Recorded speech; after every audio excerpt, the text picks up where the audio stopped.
Hi students, welcome back to learning journey. ஆக்சுவலாக 10 பேர் நம்ம பார்க்குறோன்னா அதில் 1-2 பேர் வந்துட்டு கொஞ்சம் வித்தியாசமாக இருப்பாங்க. எப்படின்னா, நமக்கு ஒரு பிரச்சனை வருது அப்படின்னா நம்ம அந்த பிரச்சனைகளை தீர்க்கணும்னு சொல்லிட்டு யாராவது கிடைச்சா நம்ம பிரச்சனையை தீர்த்துக்கலாம் அப்படின்னு சொல்லிட்டு நம்ம நினைப்போம். அந்த பிரச்சனைகளை சொல்லுவோம். இதில் என்னென்னா, பிரச்சனைகளை நம்ம சொல்கிறப்ப 10ல் 2 பேருன்னு சொன்னேன் இல்லையா, அந்த 2 பேர் ஏற்கனவே பாதிக்கப்பட்டிருப்பாங்க.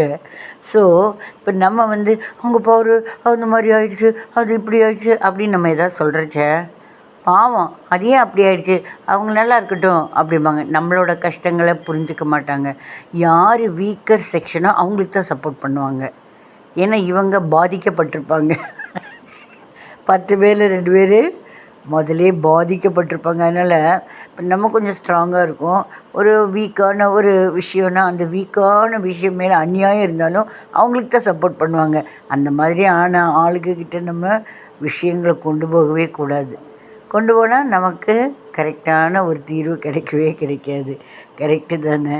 எனக்கு தெரிஞ்ச விஷயம் இதுதான். உங்களுக்கு புரிஞ்சுதுன்னா லைக் பண்ணுங்கள்.